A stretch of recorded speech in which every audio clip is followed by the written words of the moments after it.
Le repas de midi, évidemment, il est très important pour la majorité des personnes, mais il n'est pas dit que à midi, on doit forcément manger lourd. On peut manger léger, comme on peut manger lourd.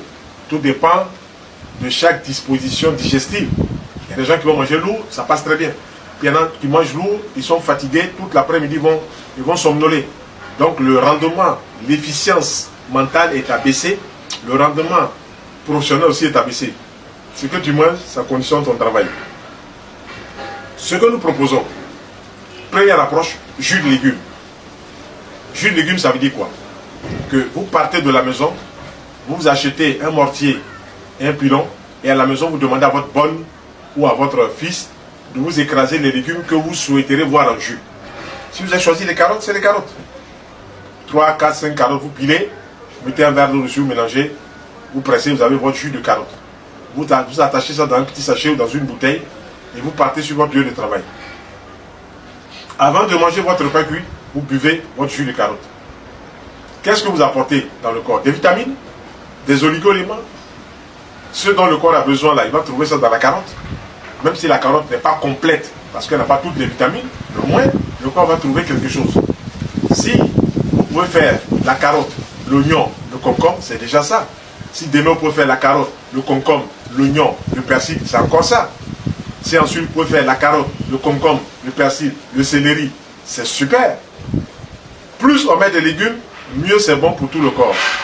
Et il y a des légumes par exemple qui agissent bien sur la vue. Vous prenez la carotte, vous prenez le persil, vous prenez l'épinard, vous prenez le cresson cru, vous les écrasez, vous mettez dans de l'eau, vous pressez, vous buvez, vous agissez sur la vue. Parce que ce sont les aliments qui agissent sur la vue. Ok? Voilà, donc pour renforcer la vue, il faut boire, il faut écraser carotte, persil, cresson et puis épinard, cru. Je dis bien cru, cuit ça ne marche pas, parce qu'on a détruit la vie dans ces aliments. Vous buvez cela, ou même si vous ne buvez pas cela, vous faites ça dans la journée au cours de la 10h, 16h, et puis vous faites votre jus de légumes, carottes, oignons, concombres, persil, tomates, céleri, vous buvez ça à midi avant de manger un plat cuit. Parce que ce n'est pas évident que tout le monde rentre chez lui à midi. Voilà, il y a beaucoup de personnes qui restent dans les bureaux, ou bien qui mangent dans les maquis, ou bien qui mangent dans les restaurants. Exigez que les restaurateurs vous fassent des jus. S'ils ne peuvent pas vous-même vous préparer chez vous, vous arrivez. Comptez pas aussi sur les restaurateurs pour vous donner une bonne santé. Voilà, parce que eux, ils vont préparer ce qu'ils pensent être bon, mais il faut qu'ils sachent que ce qu'on mange là conditionne notre santé ou bien notre maladie. Donc quand vous avez bu votre jus, ou bien que vous avez le temps pour manger une assiette de légumes, carottes râpées, concombres hachés, persil haché, tomates hachées, avec de la bonne huile, l'huile d'olive, l'huile de tournesol, l'huile de colza. Et quand on peut ajouter d'autres huiles encore, par exemple le sésame, qui est très bonne pour les yeux, pour le cerveau, pour la peau, pour les organes, qui apporte du bon cholestérol végétal, le phytostérol. Si on peut ajouter aussi de l'huile de soja, qui a une bonne action sur le cholestérol, qui a une bonne action sur le cœur, tant mieux. Si on a 5 huiles, vraiment, on a tous les omégas. Donc on a tous les principes actifs qu'il y a dans l'huile, qui font de l'huile un aliment médicament. Si on a mélangé cela au moment où on va manger, et qu'on met quelques gouttes de citron, bien une cuillère à café de vinaigre de cidre, ou bien un peu de sel marin gris, ou bien sel de la mer morte, ou bien sel de l'Himalaya, on a des sels de bonne qualité qui sont hautement élevés en oligo-éléments. Voilà. Ce qu'on ne trouve pas dans l'alimentation là, quelquefois le sel marin gris, le sel de la mer morte ou bien le sel de l'Himalaya peuvent nous apporter cela. Regardez par exemple, il y a une dame qui venait me voir ici qui avait des sérieux problèmes au niveau des règles douloureuses. Je lui ai demandé de prendre un sachet de sel de la mer morte. Qu'est-ce qu'elle faisait? Elle mettait une cuillère à café rase, pas une cuillère à café rase, dans un verre d'eau tiède. Donc elle buvait ça 2 fois par jour. Elle avait soulagé ses règles douloureuses à 80%. Parce que dans le sel de la mer morte, il y a des éléments qui sont très importants pour gérer les hormones chez la femme par exemple. Ça c'était juste la parenthèse que je voulais faire. Après l'assiette de légumes ou bien le jus de légumes, on prend une seule protéine. Ou la pomme de terre bouillie, ou de l'igname bouilli, ou du fognon, ou de la tchéké, ou du couscous. Et dans toutes les sauces qui vont accompagner ces féculents ou ces farineux, on n'oublie pas de mettre des légumes cuits.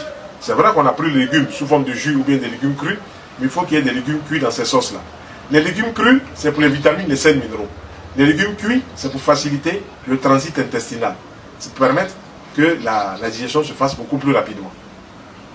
Donc, quand on a mangé son riz avec sa sauce, que ce soit la sauce gnagna, que ce soit la sauce gogosu, que ce soit la sauce arachide, que ce soit la sauce tomate, ou bien que ce soit un bon riz chep, où on a mis suffisamment de légumes dedans, c'est qu'il ne faut pas faire de mettre du citron sur le poisson dans le chep.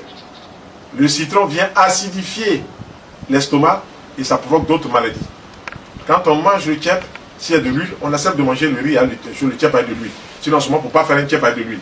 Si on met de l'huile, qu'on cherche à utiliser du citron sur le repas, c'est qu'il y a quelque chose qui ne va pas. On ne peut pas dire en même temps, je vais manger de l'huile, puis en même temps, je vais l'éliminer. Voilà. Si on mange de l'huile, on mange de l'huile. Le jus de légumes fera le travail d'élimination de tout ce qui est impureté au niveau de la digestion. S'il y a trop d'huile et tout ça. Ok? Maintenant, les boissons, c'est de l'eau. Voilà. Pour ceux qui prennent du vin, je dis bien pour ceux qui prennent du vin, je vous donne des noms de cépages qui ont été vérifiés par le professeur Renaud de Nancy en France. Ils ont pris tous les cépages, c'est-à-dire tous les vins, pas le nom du propriétaire, mais tous les vins, chaque vin a un nom.